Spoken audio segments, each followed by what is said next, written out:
This is Behind the Headlines, with behind-the-scenes analysis on issues affecting Pennsylvanians, sponsored by the Susquehanna Valley Center for Public Policy. Now, here's your host. Hi, from Pittsburgh to Scranton and from Philadelphia to Erie, it's Behind the Headlines. I'm Charlie Greenawalt, Senior Fellow of the Susquehanna Valley Center for Public Policy, and I'm joined, as usual, by my co-host, Maura Donley. Hi, Maura. Hello, Charlie. Well, Maura, recently in Pennsylvania, we had a great loss, and it's something that you know a great deal about because former Governor Casey's wife, Ellen, passed away, and you had worked in the Casey administration, and I wondered if you had any words about Ellen and her contributions to the Commonwealth. I knew her personally and knew her well, and she was an amazing person and just so wonderful. And I feel very honored to have known her in any degree, but it's a great loss. It's a great loss for her family and for all of Pennsylvania. Yeah, I was fortunate enough to have dinner with them one evening at their home in Scranton, and she was a wonderful, wonderful host. In fact, they maintained their cool. We had all our TV equipment in there, and we blew their fuse boxes. Oh no! and they were not bothered by that at all, and we went on. She sets the bar high in terms of first ladies of Pennsylvania, I think. Indeed. Yeah. Well, thank you very much for that. And today we're fortunate enough to have with us our state treasurer, Stacy Garrity. Stacy, welcome to the show. Happy to be back with you. Great to see you. Yeah, you have been doing an amazing job and gotten all kinds of great reviews. And we want to talk about some of the programs that you have been overseeing. One that is in particularly good, it's gotten all kinds of accolades in the public, is your program on unclaimed property. Could you tell us what is unclaimed property? How do people claim it? How did this program come about, too? Absolutely. So unclaimed property is mostly money, but it can be things like dormant bank accounts, uncashed checks, rebates. It could even be stocks or, other certificates. And so it gets escheated to Treasury after 3 years of dormancy. And so then we try really hard to get it back into the hands of Pennsylvanians because it's not money that belongs to the state. It belongs to our hardworking people in our great Commonwealth. And the number, Charlie, is $4.5 billion, billion with a B. No, wait, that's been collected, or is still needs to be collected? We still need to get that out. Oh my gosh. Yes. I'm a huge fan of that program, and I look up all my family members. I look up, old boyfriends. I look up everybody on unclaimed property to see if anybody has any money. And I have helped my family claim some money, and I've gotten some myself. It's so easy to use and to find if you have something out there. It's pretty detailed, so I personally would encourage everybody to go take a look at that. And you just said 4.5 billion? 4.5 billion. Is that a record? Well, it keeps growing. Right. Because we always get more and then we return. So, it continues to grow. So every year it's a little higher. I would like it to go lower, and that's what our goal is. Yeah. And in fact, this past year, our fiscal year that just ended June 30th, we gave a record number of money back to Pennsylvanians. So it was just about $274 million. So that's the highest amount ever given back. And when you think about it, Maura, 1 out of 10 Pennsylvanians has unclaimed property. And all you have to do is Google Pennsylvania unclaimed property, and you get right to it. You don't even have to remember a URL. You don't have to remember anything. It's so easy to find. It's very easy. patreasury.gov/unclaimed property. Type in your name, and there you go. Yeah, and all your friends too. Yes. This is a program that has been up and running for a while, though, but yet you seem to have breathed new life into it. How do you go about doing this? How did you manage to lead the Treasury Department to this new record? Well, there were several things. So first of all, I visit all 67 counties every single year. Wow. And so I always push unclaimed property. That is quite an achievement. Well, thank you. Yeah, it's not easy because we go to most of the counties several times over, but we always talk about unclaimed property. And we've actually hired an outreach team to get to all of our counties because when you think about it, 48 out of 67 are rural. And a lot of people don't even know they have unclaimed property. And so we're going to fairs, community events, senior expos, you name it, and we're helping people search to see if they have unclaimed property. Well, we just learned that about 800,000 homes in Pennsylvania don't have broadband access. How do you have a way to get to them? Is there a way that they can go to the library and search? I mean, how do we deal with them? So how we deal with them is we actually have a call center. So they can make a phone call and we can help them if they don't have access. And you're right about the broadband. It's particularly troublesome in rural PA. But when we go to the events, we will look it up for them. So we'll bring a hotspot and we'll be able to help people right there and then. In fact, just a couple of weeks ago, we did an event with Senator Ferry in Bucks County, and we gave back $200,000. And these are just people coming off the street to check to see if they had money. Oh, wow. Wow. Have you ever looked, Charlie? Well, I need to ask the treasurer, is this program the same one when I open up my newspaper once a year and I see a list of all the names in the county that may have unclaimed property? Is that a county program, or is that part and parcel of your program? That's part of my program. So we're required to advertise every year. So we advertise in different newspapers and publications, but that's new unclaimed property. So I still encourage everybody to check, because I guarantee that, you know, your viewers have either they have unclaimed property or their family or their friends. Absolutely.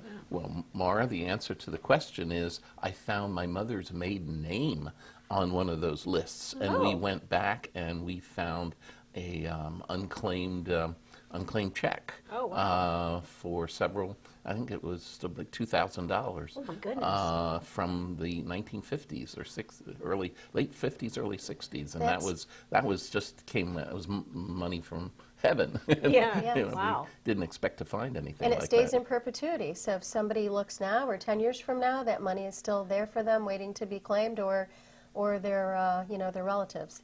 So it's really important. I mean, especially right now when inflation is so high and gas is on the way back up. When you think about the average claim being about $1,600, that money could really help a lot of families that are struggling. Wow. Well, touching on another program, there's another program that your office is running called Money Match. What is it, and how does it work? So we hope to be running Money Match soon. So it's Senate Bill 24. It's Pennsylvania Money Match. And it passed the Senate unanimously in June. And when you think about it, for something to pass unanimously, that's pretty rare these days. Yes. So we were very excited about it. So what Money Match would do would be allow Treasury to proactively send back unclaimed property up to $5,000 for a single owner. And when you think about it, so they wouldn't have to fill out any paperwork, we would automatically do it, so it eliminates red tape, another thing that's typically unheard of in government. So we're hoping that we can get that signed into law soon, and then we'll be up and running, and we estimate that'll probably help close to 15,000 Pennsylvanians. So they won't have to do anything, they'll just get a check. And that'll be rolling, so every time you get a new person with less than $5,000, you can just automatically. Right, so we'll start it with out? certain years. Okay. And then we'll do a search, because most unclaimed property is less than $5,000, and it is, a lot of it is single owner. So it'll probably be about, we think it'll grow to about $20 million a year. My goodness. So that'll be a way to also help our hardworking Pennsylvanians. And you know what? Many other states do this, and Pennsylvania should be the next. Wow. Well, what other states are doing it, Treasurer, and what results have they seen? Okay, so I can give you a couple of examples. So Illinois has returned $16 million a year over the past 5 years. Wow. Louisiana has returned a little over $15 million a year over the past 4 years. North Carolina has returned $20 million a year starting in October 2020. So there are 14 other states, like I said, that have similar programs. They're highly successful, and so I'm looking forward to Pennsylvania being the next. Well, how do you prevent fraud in this program? It would seem to me that a lot of bad actors would seize the opportunity to go on and do what I did, look up family members or whatever, and try to make some claims. How do you combat that? That's a great question, Maura. So what we do is we'll send a notification to the home of record. And if the letter's not returned, then we know that that's still a valid address and we'll send the money out. And also we have an investigation department, and we're very familiar with fraudsters because of our work in unemployment compensation particularly, and property tax rent rebate.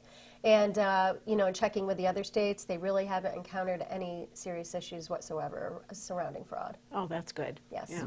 I would be concerned. Yeah, you may have already covered this. We're covering so much ground here so quickly, Treasurer. But what percentage of Pennsylvania claims are less than $5,000?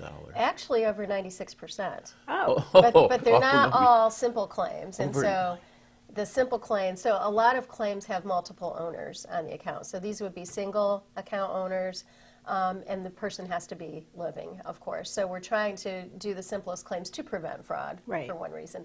So we'll send the chaser letter, confirm their address, and then, you know, a few weeks later, they'll get a check in the mail, and they won't have had to fill out any property or do anything to claim their money. so I have a particular question. I am going through this. Somebody used my name on an account that is in unclaimed property. I didn't have anything to do with it. So is there a way to get around? I don't mean get around that, but, you know, should I file a claim, or, you know, because I think a lot of people might go in there and see their name, but it's attached to somebody else. So when you go in to fill out a claim, it requires that you have to, to fast track it, we ask for the social security number. Okay. If not, we ask for the driver's license. So we do upload identification, and then if there's an issue, if you report it to us, then we'll investigate it right away. Oh, okay. Oh, I've been curious what to do about that. Very helpful. Did they get your money? No, they haven't claimed it yet. Okay, So good. they haven't claimed it, so I'm wondering. Yeah, you should, yeah. Yeah. You should go and claim it. I should get in there before they figure it out. Exactly. You used the term just a little while ago of simple claims. Could you tell us exactly what the categories are? What is a simple claim versus a complex claim? So for Pennsylvania Money Match, the claim we're talking about is, so $5,000 or less, single account owner, the person has to be living, and we have to confirm that their address is the correct address on file. And that's called a simple claim. Yeah. That's what I call a simple claim. Oh, wow. What if there are multiple individuals on that account? Then they would have to do the old-fashioned process. And what is that exactly? So all they have to do is go to patreasury.gov/unclaimed property, and they can fill it out. And so if the more complex claims, require, you know, some additional steps. So there could be an attestation form, you know, different identification required, just different, you know, different levels of information. But again, if people have a hard time, they can just call my office. We have a call center. They're very, very good. And I did want to mention the other reason that we've been able to push out so much more money is we did upgrade our system in 2021, and it had been the first upgrade in 15 years. Oh. And so that allows us to process claims much more quickly. And so our team has really worked hard at getting those claims pushed out, and I'm incredibly proud of them and for the record they set. Well, Treasurer, in terms of the call center, that sounds like a wonderful resource. What is the telephone number for the call center that the public could utilize? Yeah, so anybody that needs help or has any questions, all they have to do is call 800-222-2046. Could you repeat that, please? Yes, I could. 800-222-2046. Okay, all right. Well, there's the number for you. If you have any questions, you want to talk to the Treasurer, that's the number to call. So, Treasurer, we want to thank you very, very much for being with us today, and we look forward to future visits with you. Thanks for having me. Okay. We'll be right back after this. Behind the Headlines is brought to you as a public service by the Pennsylvania State Association of Township Supervisors, the largest, most influential municipal association in the Commonwealth. Since 1921, PSATS has been preserving and strengthening township government and securing greater visibility and involvement for townships in the state and federal political arenas. Covering 95% of Pennsylvania's land mass, townships represent 5.5 million residents, more than any other type of political subdivision in Pennsylvania. Additional underwriting provided by the Worrell Corporation Foundation, based in Carlisle, Pennsylvania, by the Edward H. and Jeannie Arnold Foundation, and by the Pennsylvania Manufacturers Association. Business in Pennsylvania is our business. Behind the Headlines is also supported as a public service by the Pennsylvania Highway Information Association, the go-to source to learn about transportation projects and issues. Visit pahighwayinfo.org. Welcome back. On this segment of Behind the Headlines, Maura and I are joined by one of the leaders in Pennsylvania education and one of the foremost experts in higher education, Ken Nash, the president of APSCUF, the Association of Pennsylvania State College and University Faculties. Welcome back to the show, Ken. It's nice to see you. Thanks, Charlie. Thanks, Maura. You're always so kind to bring me on right before we start the fall semester, so I appreciate it. Oh, well, it's good to have you on. It's a very appropriate time. And we find that, of course, we have fought through the spring and through the summer over the state budget. And we were wondering what the funding for the state system looked like. How did the state system fare in the Pennsylvania budget? And what is APSCUF's reaction to the budget as it stands at this point, Ken?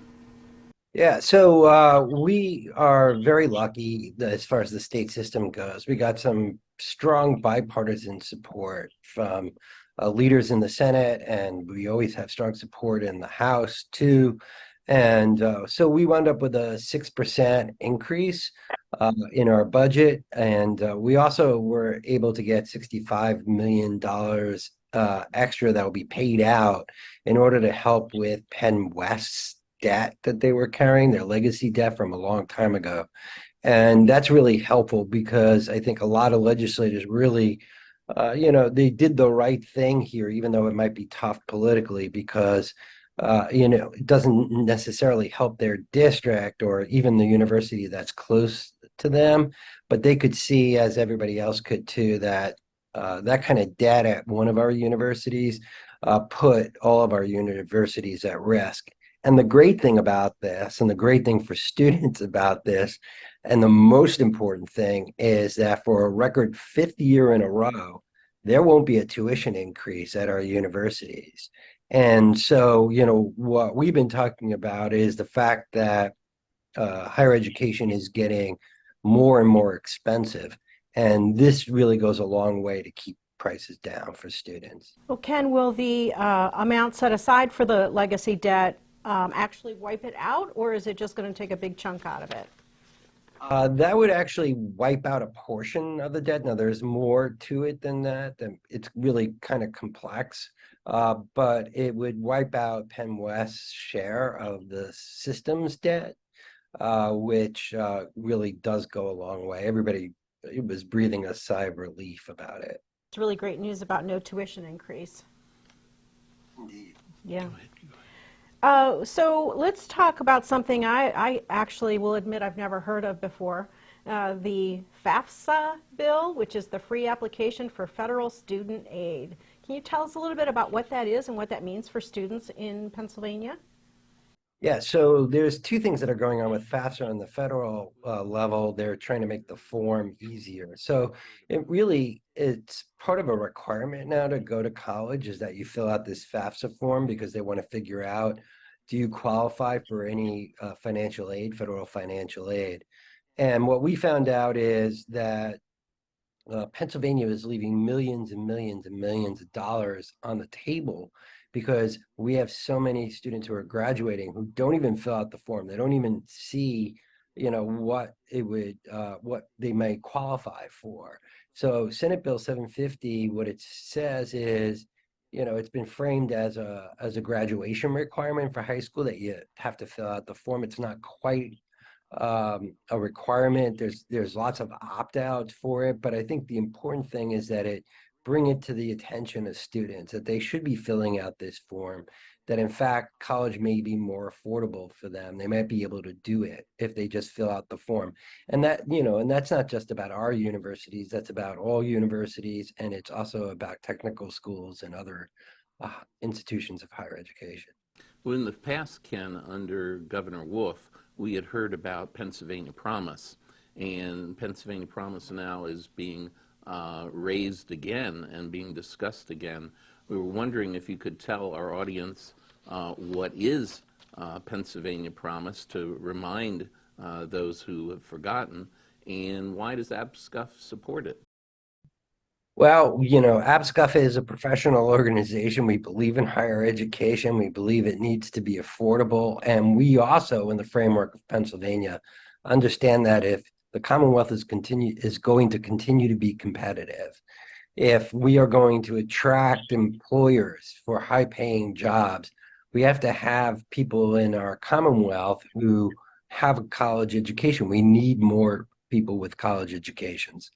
So what this does is what we had proposed in the past, and I should say that Senator Hughes and Representative Harris had introduced it, was a plan that would have made the first 2 years of community college free, made the first 2 years at a state system school free for students, or if you went to a state related, you would get the equivalent of what it would cost to go to a state system school as far as a grant. Now, in order to qualify for this, you'd have to have at the time, and I don't know how it's going to wind up this time if it is introduced, but there was a $110,000 family income cap on it. So, we're excited about it. There's 30 states, I think, now that do some sort of free college for their population. And we are really going to fall behind unless we are proactive. And at this point, to be competitive, we may even have to do a little bit better than most states do. Well, Ken, how is this program funded? That's not cheap to send kids to school for 2 years for free. Right. So, it does, different states handle it in different ways. In some cases, there's dedicated money that's raised to pay for it. Other states do it out of their general budgets to do it. I think when you do something like this, you're not just looking at the short term, you're looking at the long term, and you're looking at the long-term impact. And you're also, you have to take into account the fact that so many students are graduating with tremendous debt. Grandparents are paying back college loans. Kids are paying back college loans. They're not getting mortgages. They're not doing the kinds of things that promote economic activity, not buying cars, things like that, because they have so much student debt. So I think the focus, and this is sometimes hard politically, we understand that, it is to take it on the chin at first, but over the long term, it pays back tremendous dividends. Well, if our viewers want a concrete example of the contribution that the state system makes to Pennsylvania and to our governance, I can mention as an aside, Representative Harris was one of my students a few years ago, and now he's proposing this legislation that you're supporting. Yeah, now he's the appropriations chair, and Representative Harris is, we'll just say, not shy about mentioning that he's a Millersville grad. And I'm kidding, of course. He's a great supporter of the state system. Can you give the public an idea of whether or not the outgoing Wolf administration and the incoming Shapiro administration put their heads together and conferred over the subject of higher education? Do you see a continuation in the Shapiro administration, or is there a marked difference in their approach? Well, from what we've gotten back from the governor's office was that they were viewing the budget, at least originally, as a 2-year cycle, and they did have this commission that they were putting together to discuss higher education in the Commonwealth. We haven't heard anything much coming out of that. And of course, Governor Wolf had his own scholarship program that he was trying to promote, in which we supported. It wasn't quite as generous as the Pennsylvania Promise, and we're hoping that the governor will either get behind the Pennsylvania Promise or, put Pennsylvania on the map as far as making college even more affordable for students. What would you say the Shapiro administration is doing overall? I think as far as, it goes, it's early to tell, right? So, they've been busy with a lot of projects. We're waiting to hear what that commission has to say. We're looking forward to increased conversations about higher ed and about affordability, about state support for public higher education. So I think with most things, he's done a good job with the projects that he is focused in on. And I'm hoping that in the next couple of years, higher education will be one of those topics. Ken, the public is wondering, they've heard a lot of reports on this. What would you say is the difference in university instruction, or university atmosphere right now, as our students have gone back? What's the difference in a quick sound bite or two, between pre-COVID and post-COVID, or COVID, the COVID period, and now the post-COVID period? What's the difference on the campuses? So, Are they back to normal or not? well, I mean, I think that for most part, they're back to normal, but what you find, I think, are increased resources as far as doing, if not your entire class online, there's more of a willingness to do that online. And I think it actually affords opportunities for faculty members to engage students in different kinds of ways. So, I think it's an exciting time to be a faculty member, to be able to make use of all the tools that are out there. Okay. Well, Ken, Maura, and I want to thank you for being with us. We want to thank all of you for tuning in, and we'll look for you again next week on Behind the Headlines. Thanks very much, Ken. Thank you, you viewers.